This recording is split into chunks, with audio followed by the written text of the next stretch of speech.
안녕하세요. 저는 사랑스러운 한 아이를 키우고 있는 이혼한 여자입니다. 사람의 인생은 그 누구도 예측할 수 없습니다. 가난하게 살았던 사람이 갑자기 로또에 당첨되어 벼락부자가 되기도 하고 뒤로 넘어졌는데 냅다 코가 깨지기도 하고 말이죠. 지금의 전 아이와 둘이서 행복하게 잘 지내고 있지만 얼마 전까지만 해도 저에겐 아주 이가 박박 갈릴 만한, 자다가도 그 일만 떠올리면 벌떡 일어날 정도로 화가 치밀어 오르는 일이 있었습니다.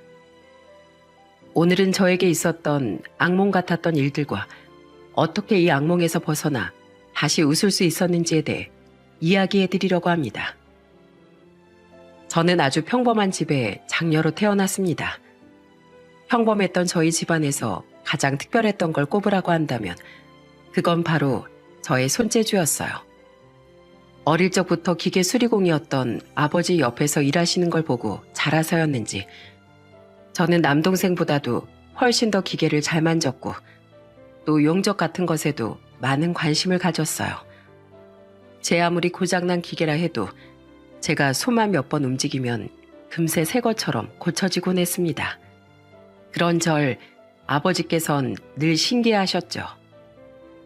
참 희한하다 희한해. 넌 어떻게 내가 가르쳐준 적도 없는데 이렇게 기계를 잘 만지냐? 하여튼 피는 못 속인다니까. 얼굴도 날 닮아 손재주도 날 닮아. 내가 딸 하나 아주 기가 막히게 낳아놨네. 손재주도 손재주였지만 학원 한 군데 다니지 않은 것 치고는 성적도 나쁘지 않은 편이었어요. 초등학교 때에도 중학교 때에도 쭉 상위권 성적을 유지해왔거든요.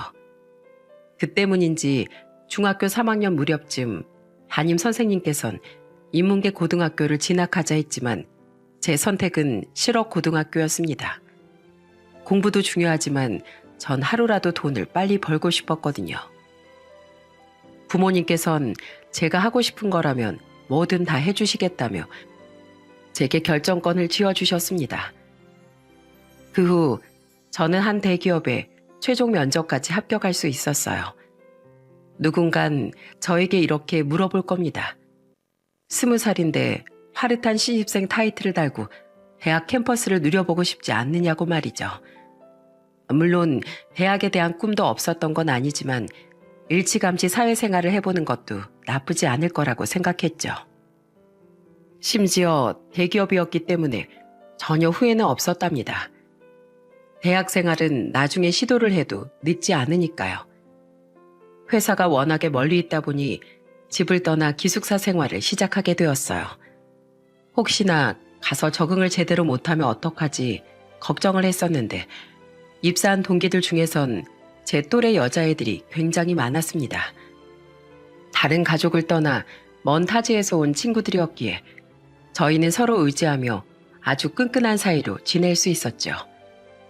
그때 만난 동기들 중 친하게 지낸 동기는 한 명 있었는데 퇴근을 하고 나면 저희끼리 모여 시원한 맥주 한 잔을 하기도 하고 또 서로 생일 땐 기숙사 한 방에 모여 케이크 초를 불어주기도 하고 이렇게 끈끈한 우정을 다졌습니다.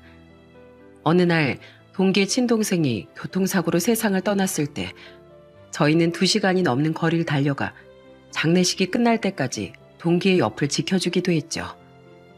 장례가 끝나고 나서 돌아가는 길에 저희를 보면서 그 동기가 이렇게 이야기를 하더군요. 나 사실 엄청 많이 무서웠었어. 태어나서 제일 가까운 사람을 이렇게 떠나보내는 게 처음이었거든. 그런데 너희가 와줘서 내 옆에 있어줘서 얼마나 힘이 되었는지 몰라. 너무 고마워. 아무런 연고도 없는 곳에서 우리 5 서로 엄청 의지하고 지냈잖아. 이런 일이 있으면 당연히 제일 먼저 달려와서 옆에 있어줘야지. 힘들면 누구랄 것도 없이 옆에서 힘든 이야기 다 들어주고 막 누가 화나게 하면 같이 욕해주기도 하고 피 한 방울 섞이진 않았지만 친자매처럼 그렇게 의지하고 지내자.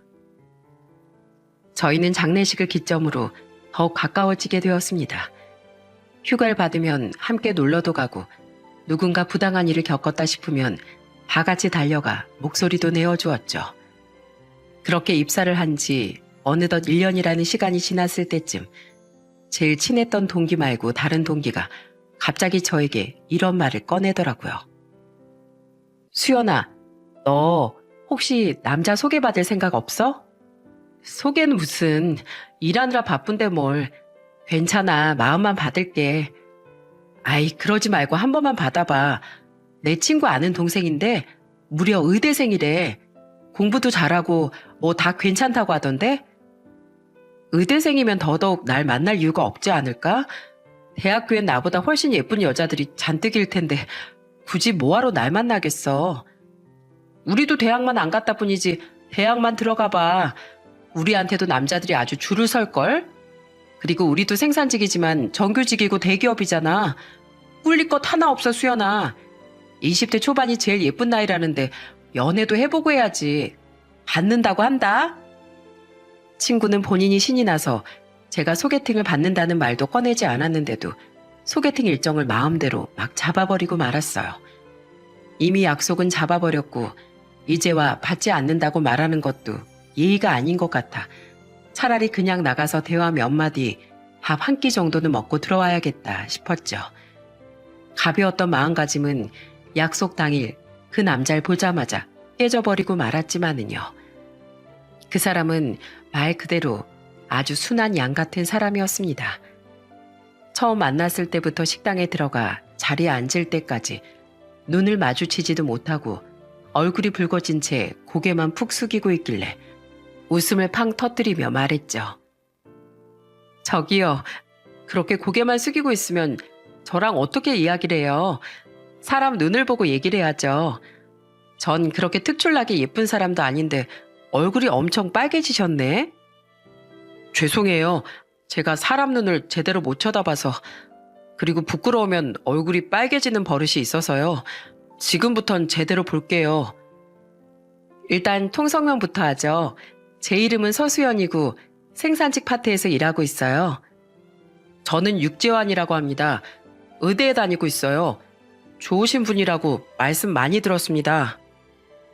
밥을 먹으면서 대화를 나누니 아까 낯을 가리면서 고개를 푹 숙이고 있던 사람이 맞나 싶을 정도로 혼자서 이야기를 잘하더라고요. 본인이 왜 의대를 가게 되었으며 의사가 되기까진 장작 몇 년의 시간이 걸리는지 등에 대한 것과 의사가 되면 아픈 사람들을 꼭 치료해주고 싶다는 이야기까지.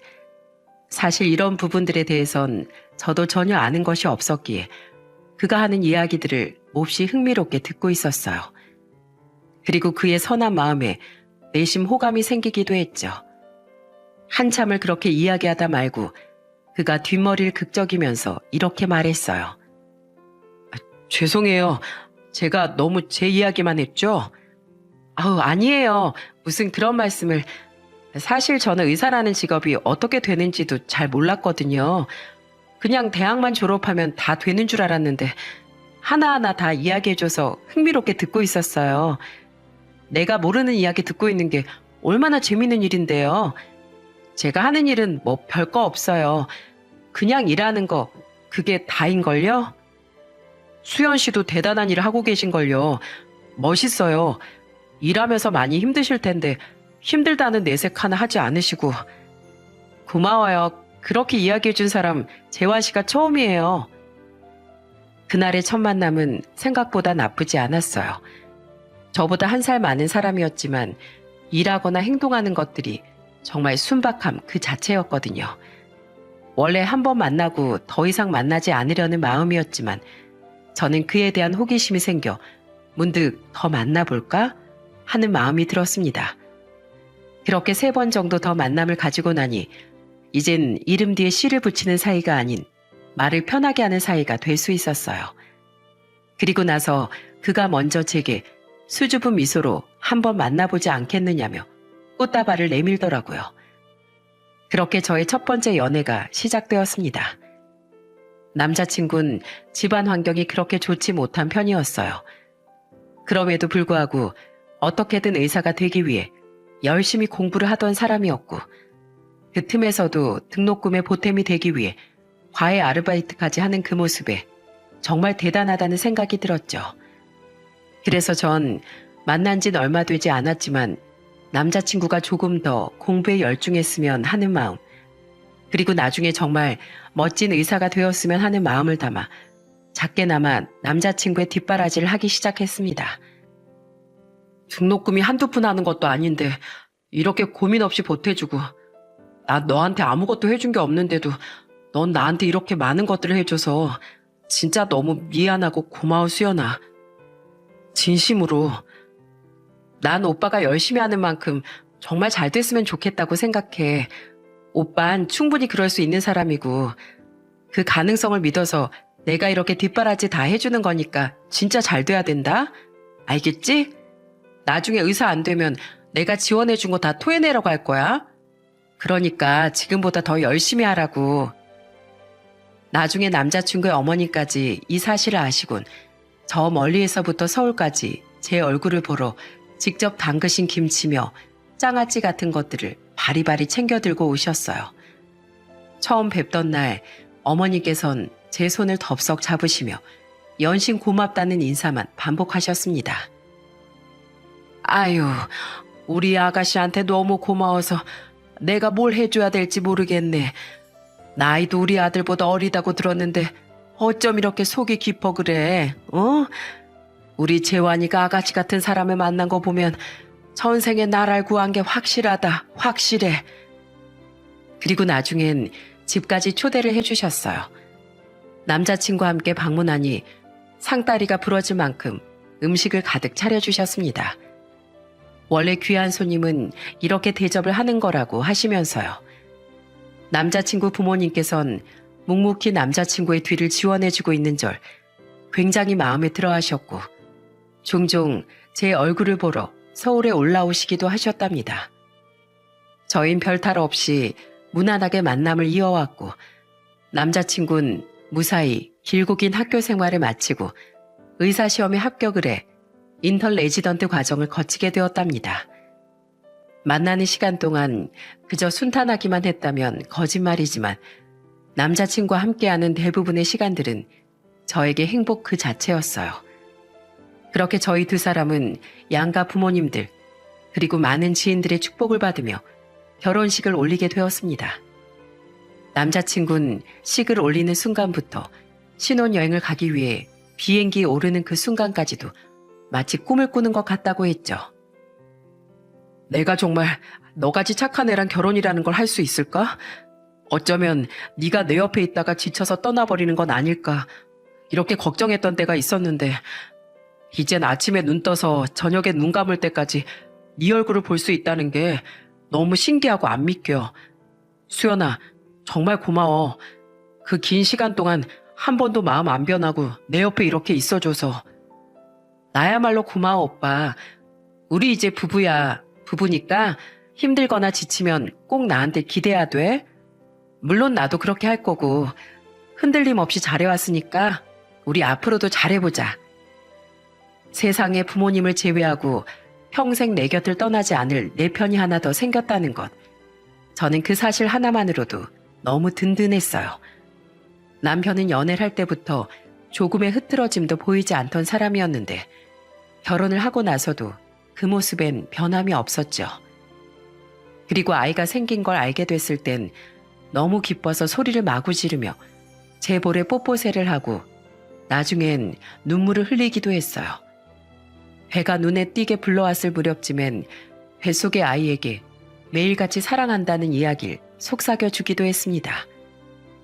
아가, 오늘도 많이 많이 사랑해.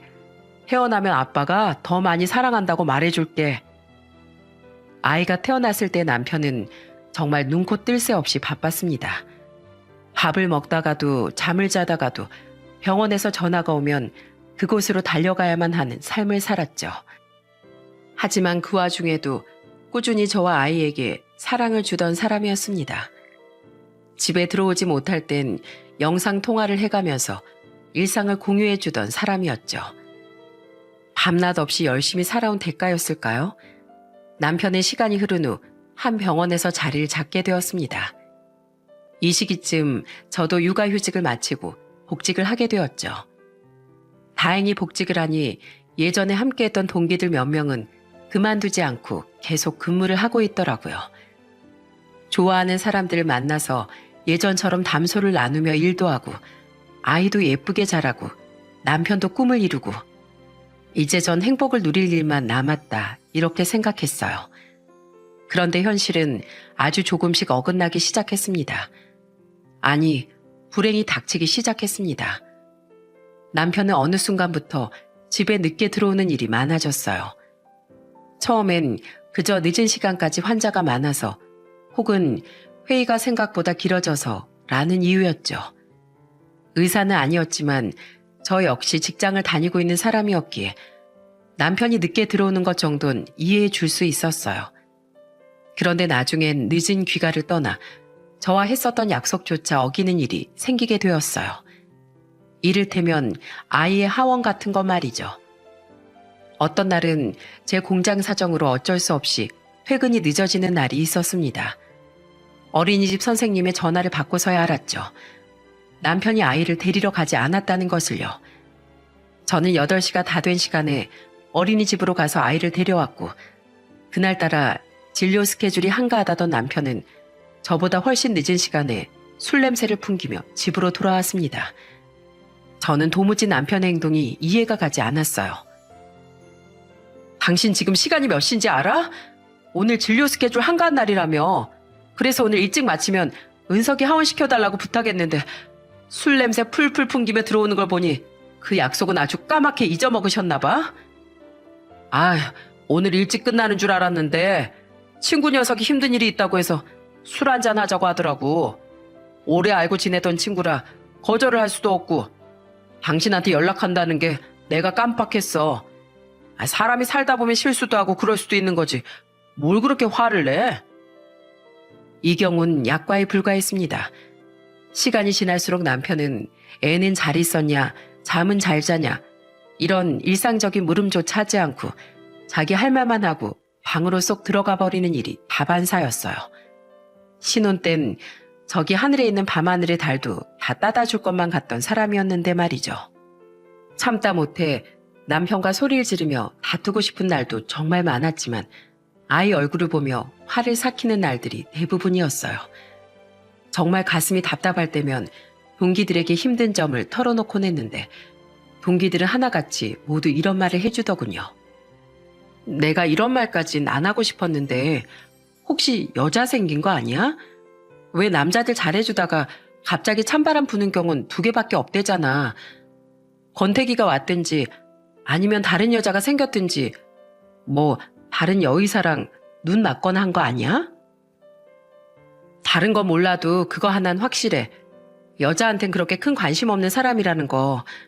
여자가 있으면 휴대폰부터 숨기려고 하지 않았겠어? 그런 의심까진 솔직히 안 하고 싶어. 혹시 다른 여자가 생긴 건 아니냐, 혹시 모르니 한번 까보라며 이야기를 해주었지만 그런 의심만큼은 하고 싶지 않았어요. 쉴 틈 없이 바쁜 사람인데 어떻게 여자의 눈 돌릴 시간이 있겠어요? 그 정도로 저는 남편을 신뢰하고 있었습니다. 하지만 어느 날 저녁 한 통의 전화가 오면서 제 인생은 무너지기 시작했습니다. 그날은 원래라면 일을 나가야 했지만 몸이 너무 좋지 않아 급히 연차를 쓰고 병원에 들렀다가 약을 먹고 온종일 잠만 잤던 날이었어요. 수연아, 오해 말고 들어. 나 지금 퇴근하고 마트 가는 길인데 네 남편을 본 것 같거든. 옆에 다른 여자 끼고 어디론가 가고 있던데? 에이, 네가 잘못 본 거겠지. 전에도 말했잖아. 다른 건 몰라도 여자에 관심 가질 사람은 아니라고. 우리 남편이랑 비슷하게 생긴 사람이 어디 한둘이겠어? 너무 걱정하지 마. 잘못 본 걸 거야. 내가 잘못 본 거겠지? 미안해. 몸도 안 좋은데 내가 괜히 신경 쓰이게 했네. 영 찜찜해가지고 바로 전화 걸었지. 신경 쓰지 말고 푹 쉬어. 사실 겉으론 아무렇지 않은 척했지만 머릿속엔 5만 가지 생각이 다 들었어요. 진짜 남편이 다른 여자 바람이 난 거라면 어떡하지? 하면서 말이죠. 하지만 마음속엔 아직까지도 남편에 대한 신뢰가 작게 남아 있었고 또 아이를 두고 그런 짓을 할 사람은 아니라고 믿었기에 저는 그날의 통화 내용을 남편에게 물어보지 않고 가슴속 깊은 곳에 묻어버렸습니다. 살다가 문득 떠오르지도 않게끔요. 그러던 어느 날 결국 일이 터지고 말았습니다. 나 오늘 오랜만에 대학 동기들 다 같이 만나기로 했어. 병원에서 일하느라 고생한다고 술이나 한 잔 산다고 하더라고. 알았어. 오늘은 안 늦고 일찍 들어올 거지? 최대한 일찍 들어오려고 노력해 볼게. 그래도 나 올 때까지 안 자고 기다리고 있지 말고. 일찍 들어오겠다고 말하던 남편은 그날 새벽 2시가 넘어서야 귀가를 했습니다. 술을 얼마나 마신 건지 문을 열고 들어오는 그 순간부터 술 냄새가 아주 진동을 하더라고요. 들어오자마자 현관 앞에 널브러지길래 일어나라며 등짝을 몇 번 때렸지만 꿈쩍도 하지 않아 결국 제가 겨우겨우 부축을 해서 겉옷과 양말을 벗기고 침대 위에 던져두었죠. 남편은 그러거나 말거나 코까지 아주 신나게 골면서 잠을 자더라고요. 덕분에 저는 완벽하게 잠을 설치게 되었고 너무 힘들어서 이리 뒤척 저리 뒤척거리던 그 순간 남편의 주머니에서 메신저 알림음이 들려왔습니다. 여자의 촉이 무섭다는 건 다들 알고 계시죠? 원래 남편의 휴대폰엔 관심이 전혀 없었지만 그날따라 휴대폰을 꼭 봐야겠다는 생각이 들더라고요. 혹여나 남편이 잠에서 깰까 조심스럽게 휴대폰을 꺼냈고 휴대폰은 남편 지문으로 잠금이 걸려 있어서 남편 손을 몰래 대서 인식을 한 다음 핸드폰을 들여다볼 수 있었습니다. 메신저의 내용을 그대로 확인한 그 순간 저는 심장이 멈추는 듯한 느낌을 받았습니다. 늦은 새벽 메신저를 보낸 사람은 다름 아닌 처음 보는 낯선 여자였기 때문이었죠. 떨리는 손으로 메신저 내용을 하나하나 다 읽어보니 그들은 저 몰래 정말 아주 진하게도 사랑을 속삭이고 있었습니다. 오빠, 오늘 잘 들어갔어요? 술 많이 마셔서 와이프가 바가지 긁는 거 아니에요? 얼른 이혼하고 나한테 와요. 내가 강남에 좋은 병원 자리 하나 알아봐뒀어요. 당신 아내한테 미안하지만 사람은 끌리는 대로 행동해야 되지 않겠어요? 나중에 벌 받더라도 우리 마음 가는 대로 밀고 나가요. 사랑해요. 문자를 본 순간 심장이 요동치기 시작했습니다. 기가 찬다, 기가 차.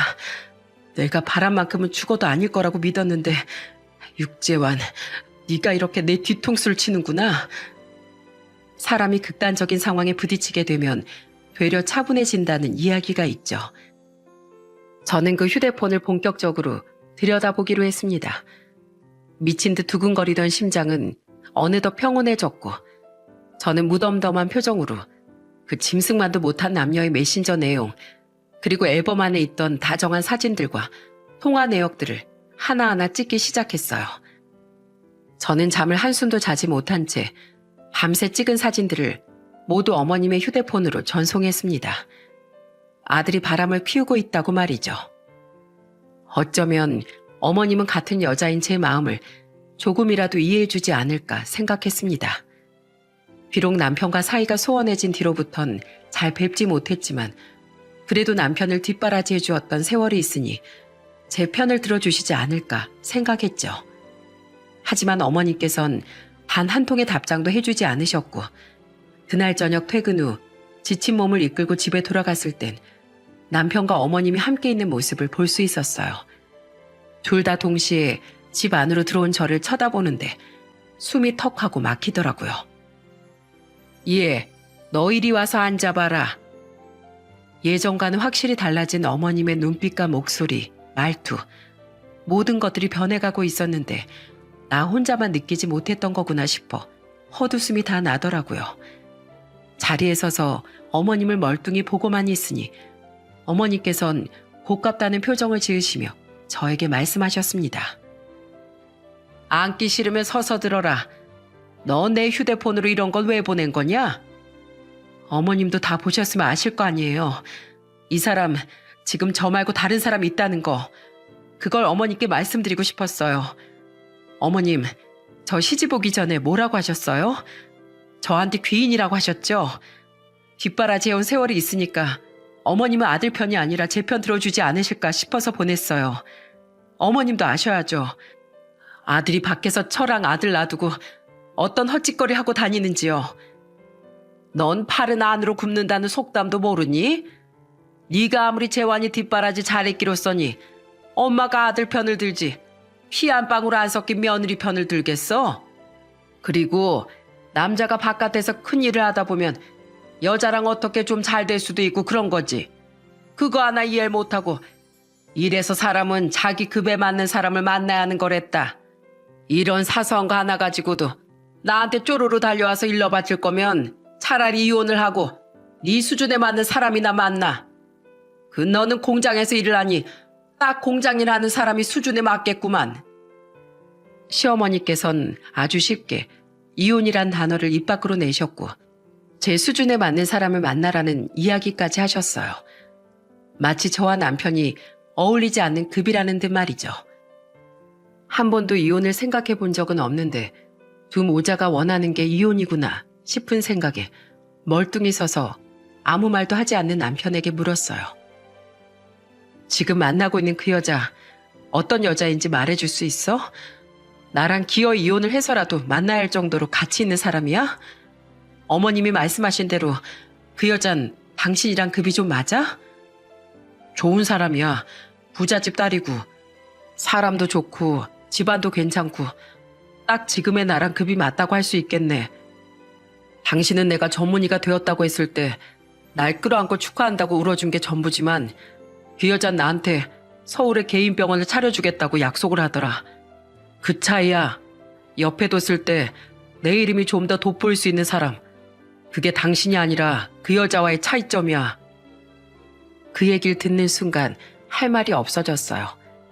그 사람에게 의대 등록금을 내주며 서포트 해주었던 제가 의미 있고 자신을 빛나게 해줄 사람이 아니라 본인을 좀 더 빛나게 해줄 수 있는 사람이 더 의미 있다고 느껴졌던 거구나.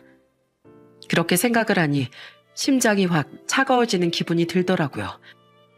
더 이상 잡고 싶다는 생각도 미련을 가지고 구차하게 매달리고 싶다는 생각도 안 들 정도로요. 그래, 이혼하자. 당신 이야기를 들어보니 그동안 뒷바라지 해준 난 아무것도 아닌 사람이고 좋은 집안에 당신한테 병원 차려주겠다는 그 여자가 당신 인생의 가장 중요한 사람으로 자리를 잡은 것 같네. 더 이상 한 지붕 아래 살 이유가 없어졌어. 끝내. 며칠 후 저희는 일말의 고민도 없이 이혼 서류를 작성해서 법원에 제출을 하러 갔고 아이가 있었기 때문에 숙려 기간을 가지게 되었습니다. 남편은 숙려 기간을 가지는 동안 병원 당직실에서 생활을 하겠다며 집을 나갔고 저는 하루하루 피가 마르는 것처럼 살아갔어요. 나한테 왜 이런 일이 일어났을까? 내가 좀 더 잘난 사람이었다면 어땠을까? 내가 돈이 많은 사람이었다면 이 사람이 나와 우리 은석이를 두고 바람을 피우지 않았을까? 하는 생각을 하니 정말 비참해서 죽겠더라고요. 낯빛이 하루하루 변해가니 저와 오랜 시간을 함께해온 친한 동기도 걱정을 하기 시작했습니다.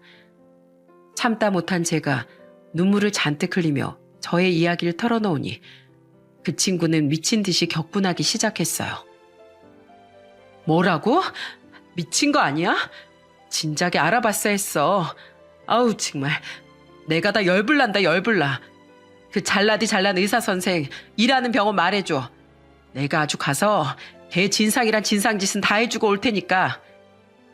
저는 그냥 제게 위로가 되려고 하는 우스갯소리인 줄로만 알았는데 병원을 알려준 그 다음날부터 동기가 그걸 바로 실행에 옮기더라고요.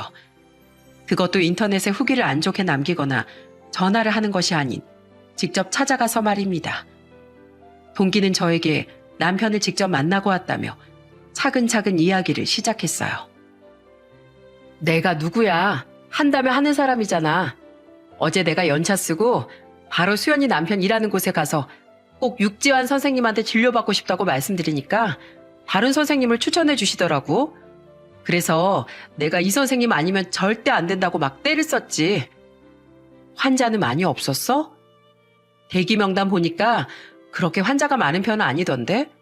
아무튼 그렇게 한참 기다리니까 나보고 들어오라고 하더라고. 오, 그래서? 보자마자 날 보고 기겁을 하더라고. 진아 씨 아니세요? 여긴 어쩐 일이세요? 어디가 아프세요? 하길래 우리 결혼식 때도 보고 가끔 봤었죠? 내가 요즘 목 뒤도 너무 아프고 허리도 너무 아프고 또 요즘 친구 때문에 마음도 너무 아프다. 이렇게 말하니까 잘못 왔다는 거야. 목 뒤나 허리가 아프고 마음이 아픈 거면 여기서 진료를 볼 게 아니라 다른 곳으로 가야 한다고.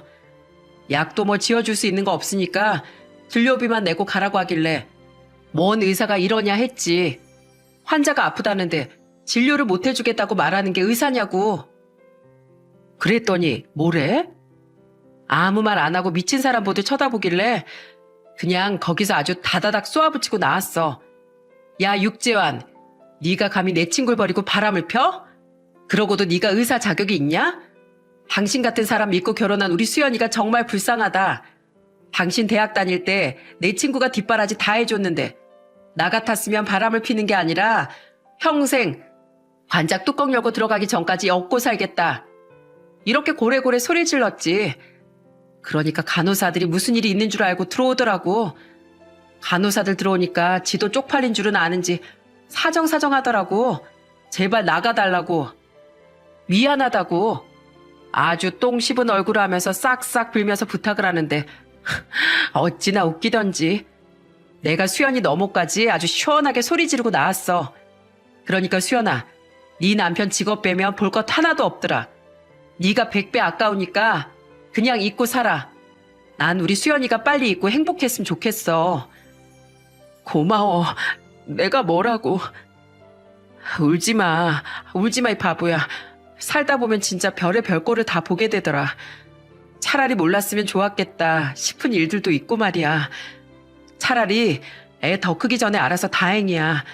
숙려기간 끝나면 진짜 뒤도 돌아보지 말고 이혼해버려. 양육권이란 재산은 꼭 가져오고. 알았지? 가족 같은 동기가 저 대신 복수를 해준 덕에 작게나마 위안을 얻을 수 있었습니다. 그로부터 몇 달이 지나고 이혼 숙려기간이 끝나갈 무렵쯤 저는 남편과 다시 마주하게 되었어요. 3개월 동안 단 한 번의 연락조차 하지 않았고 얼굴도 보지 않았는데 저와는 달리 참 잘 지낸 것 같더라고요. 잘 지낸 것 같네. 얼굴에서 반짝반짝 윤이 나는 걸 보니 아주 바쁘게 잘 지냈지. 당신 생각날 겨를도 없고 살만 나더라. 이제 우리 숙려기가 끝나는데 나랑 갈라서 줄 거지? 당신 나랑 꼭 이혼하고 싶지? 무슨 일이 있어도 하늘이 갈라진다고 해도 나랑 꼭 헤어지고 그 여자랑 같이 살고 싶은 거지? 3개월 동안 내 마음 조금도 변하지 않았어. 그러니까 내 대답도 변할 일 없이 여전히 예스야. 이혼하겠다는 내 결심 아직도 확고하다고. 그럼 내가 지금부터 조건을 걸게. 우리 같이 모아뒀던 지금까지 모든 재산 3분의 2, 그리고 양육권이랑 집까지 전부 나한테 줘. 이게 내 이혼 조건이야. 그래. 당신 마음대로 해. 어차피 나 의사니까 그 정도 돈은 얼마든지 다시 벌면 되거든. 그리고 애초에 양육권은 가져올 생각도 없었어. 그럼 우리 계산 끝난 거다. 이혼해 주는 거지? 아니, 내가 미쳤니? 이렇게 간단하게 갈라서 줄 줄 알았음 큰 오산이야. 마침 장소도 카페고 퇴근 시간이라 사람들도 많이 들어오고 딱 좋네. 지금부터 내 앞에 무릎 꿇어. 그리고 나는 가정을 버린 개쓰레기입니다. 오랫동안 절 뒷바라지해온 마누라와 토끼 같은 자식을 버리고 다른 여자 노란한 놈입니다. 10번 복창해. 이게 가능하면 나 이혼해 줄게. 사람이 많은 곳에서 무릎을 꿇고 소리치라는 말에 남편의 얼굴은 완전히 사색이 되었습니다. 사실 못할 거라고 생각했어요. 그런데 그 사람은 입술을 꾹 깨물더니 제 앞에 무릎을 꿇더라고요. 그 모습을 보고 정말 갈 때까지 갔구나 생각했습니다. 아, 남자의 자존심까지 다 내려놓을 정도로 상간녀를 사랑하는구나 싶어 헛웃음이 나기도 했죠. 당신 진짜 어지간히 나랑 이혼이 하고 싶은가 보네. 집도 주고 애도 포기하고 전 재산의 대부분까지 내놓은 것도 모자라 무릎 꿇으랬다고 냅다 꿇는 거 보면 참 쉬워, 그치? 저는 가정을 버린 개만도 못한 쓰레기입니다. 아내와 아이를 버리고 다른 여자를 사랑하게 된 나쁜 놈입니다. 명색이 의사라는 놈이 자존심도 없는지 아주 큰 소리로 복창을 하더라고요. 사람들은 지나가면서 하나같이 힐끗거리기도 하고 어떤 사람들은 휴대폰을 들어 동영상을 찍거나 사진을 찍어대곤 했습니다. 자, 됐지? 난 당신한테 모든 걸 다 주고 또 하라는 대로 다 했어. 이제 좀 끝내자. 나한테 미련 있는 건 알겠는데 당신 싫다는 사람 붙잡고 있어봤자 시간 낭비밖에 더 하겠어? 난 이제 더 이상 그 시절 당신만 바라봤던 육지환이 아니야. 제발 나 좀 놔줘. 안 그래도 놔주려고 가난한 의대생, 의사 만들려고 뒷바라지해왔던 지난 시절들 다 부정당하면서까지 당신을 내 옆에 두고 싶은 생각 추호도 없어. 내 인생에서 아예 꺼져버리고 강남에 병원 차려준다는 잘나디 잘난 그 여자랑 아주 백년해로 행복하게 살아. 저와 그 사람의 관계는 이렇게 허무하게 막을 내리고 말았습니다. 하지만 저는 이혼을 했다고 해서 형편이 어려워지거나 혹은 주눅들지 않았습니다. 재산 분할로 받은 돈과 아이와 함께 지낼 집, 이것만 있어도 충분히 잘 살 자신이 있었기 때문이었죠. 이혼 후 제 삶은 별반 달라진 것은 없었습니다. 직장도 열심히 잘 다녔고 아이도 버젓이 잘 키워냈죠. 그로부터 정확히 2년 2개월이라는 시간이 흘렀습니다. 어느 날 전 남편 놈이 애가 보고 싶다며 전화를 해오는 게 아니겠어요? 2년이 넘는 시간 동안 한 번도 찾아오지도 않았던 인간이 갑자기 전화가 왔길래 뭐라고 시부리나 싶어 전화를 받았습니다. 오랜만이네. 이렇게 먼저 전화를 다 주고 무슨 일이야? 그냥 오랜만에 당신 생각이 나서 은석이도 잘 지내는지 너무 궁금하고. 잘 지내고 있어? 한 번은 연락해보고 싶었는데 당신이 별로 안 좋아할까봐. 당신이 언제부터 애가 잘 지내나 못 지내나 걱정했는데 있을 땐 거들떠도 보지 않았던 주제. 그리고 왜 내 안부를 물어? 우린 당신 없이 아주 남들이 부러워할 정도로 잘 지내니까 더 이상 안부 같은 거 물어보지 마. 맞다. 그리고 내가 확인을 제대로 못했는데 한 달 정도 양육비가 안 들어왔더라? 이번 달 안으로 밀린 거 싹 다 보내. 안 그러면 양육비 미지급 소송 걸 테니까 그렇게 알고. 잠깐만. 전화 끊지 마, 여보. 나 당신 얼굴 보고 진지하게 할 이야기가 있어. 나 좀 만나줄 수 있을까? 당신 시간 괜찮을 때 말해. 내가 거기에 맞출 테니까. 얼씨구. 무슨 할 말이 그렇게 많으셔서 얼굴을 보고 싶다고 하실까? 바쁘디 바쁜 의사 선생님 아니셨어? 난 당신 얼굴 보고 할 말이 없는데 어떡하지? 제발 이번 딱 한 번만 만나줘. 부탁이야. 수화기 너머로 아주 절절하게 한 번만 만나달라고 부탁을 하길래 그냥 전화를 끊어버릴까 싶었지만 동기의 말을 떠올리니 그가 어떻게 지내고 있는지 한 번은 보고 싶었어요. 그래서 그 주 토요일 오후 3시에 그가 쓰레기 복창을 했던 카페에서 만나자는 약속을 잡았죠. 당일날이 되어 약속 장소로 나갔는데 그 장소엔 전 남편만 있는 것이 아니라 제 시모도 함께 나와 있었습니다. 우리 둘이 만나기로 한 거 아니었어? 아줌만 왜 나와 계시는 거죠? 아이고 아가, 오랜만이다. 잘 지냈니? 넌 어쩜 시간이 지날수록 점점 더 젊어지는 것 같구나. 네, 이 세상에서 정말 꼴보기 싫은 인간들 안 보고 사니 다들 그러더라고요. 당신 왔어? 그냥 어머니도 오랜만에 당신 얼굴 보고 싶다고 하셔서 같이 모시고 왔어. 사전에 말 못해서 미안해. 앉아. 불편하게 마주 앉은 저흰 서로 아무 말이 없었습니다. 전 남편과 어머님은 제 눈도 제대로 쳐다보지 못한 채 우물쭈물거렸고 저는 이 상황이 정말 이해되지 않았어요. 원래 말의 시작은 만나자고 요청한 사람 쪽에서 먼저 하는 것이 맞는 거 아닌가요? 사람을 앉혀놓고 아무런 말도 안 하고 있기에 저는 슬슬 짜증이 나기 시작했습니다. 지금 사람 불러놓고 고개만 숙이고 있고 말은 안 하고 뭐 하는 거야? 내가 그렇게 한가한 사람처럼 보이나 본데 할 말 없으면 그만 일어날게. 잠깐만. 여보, 내가 정말 잘못했어. 내가 그때 진짜로 정신이 어떻게 됐었나 봐. 왜 그런 거 있잖아. 돈 앞에선 엄마 아빠도 못 알아본다고. 내가 딱 그랬었나 봐. 지금에서야 당신의 존재가 얼마나 소중했는지 깨달았어. 내가 당신한테 상처 줘서 미안해. 잘못했어. 나한테 한 번만 더 기회를 준다면 그땐 내가 당신이랑 은석이한테 정말 잘할게. 이건 진심이야. 제발 한 번만 기회 줄 수 없을까? 내가 정말 잘할게. 그래 어머마.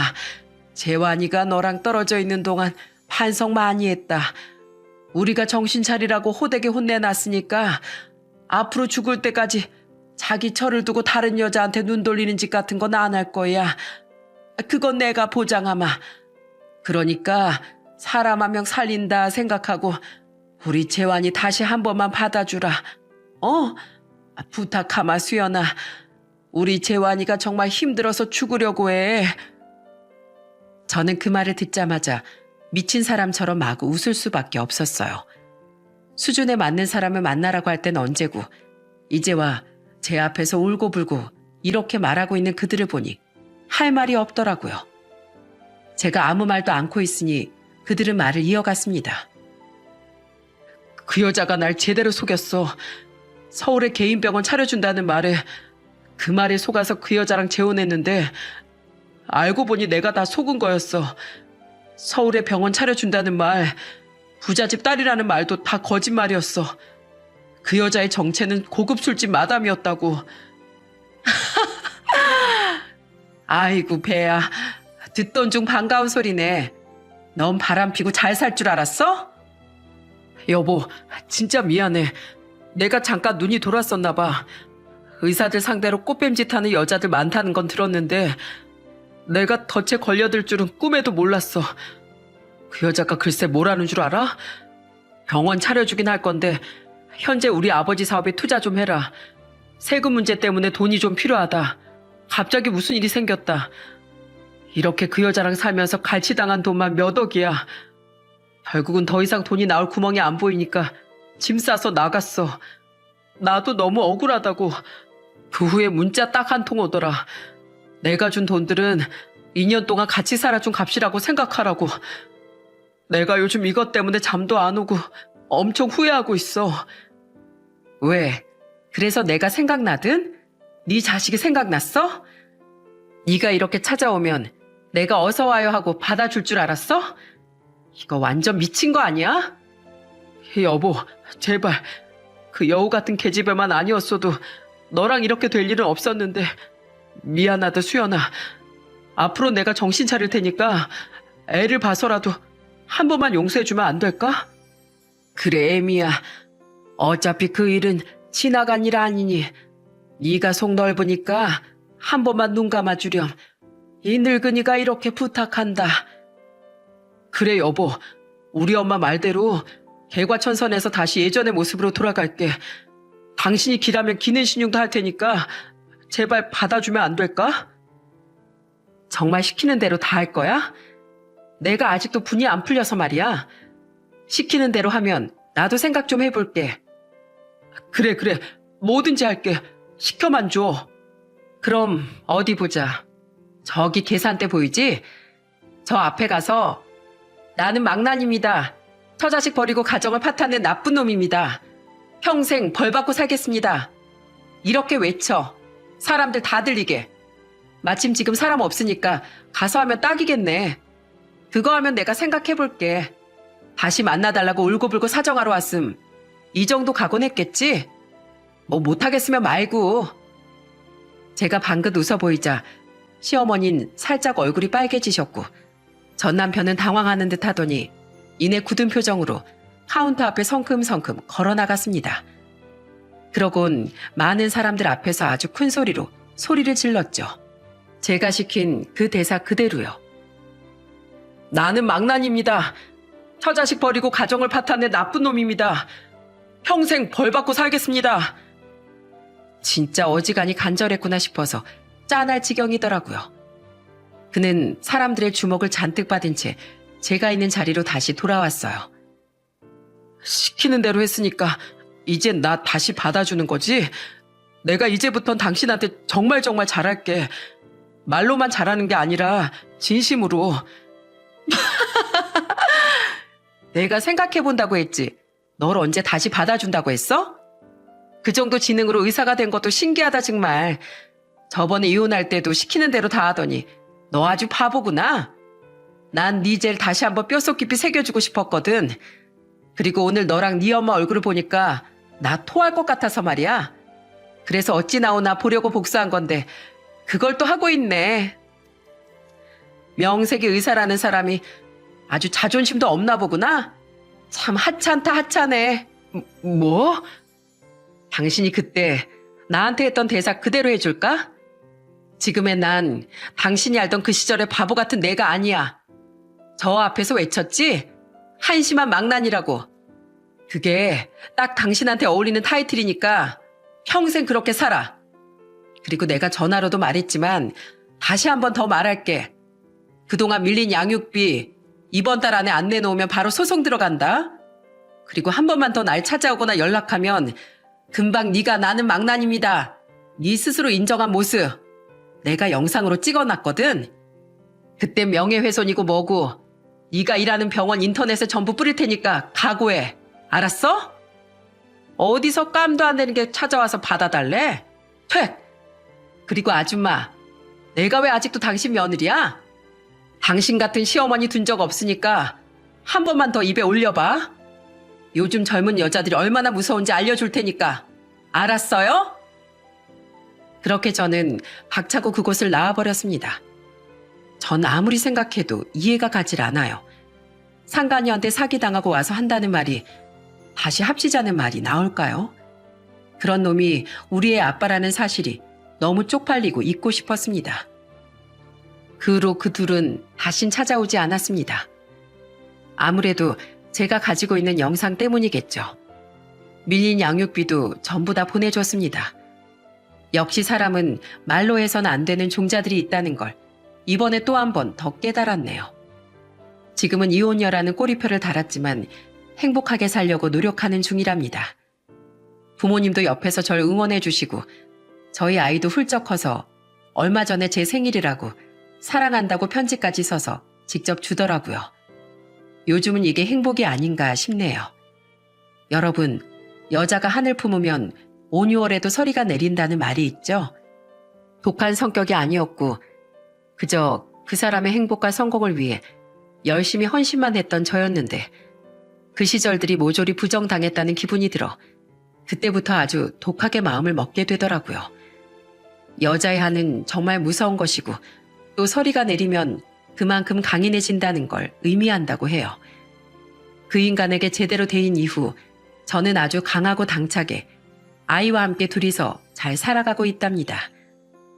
혹시라도 저와 비슷한 상황이신 분들이 계시다면 절대로 기죽지 마세요.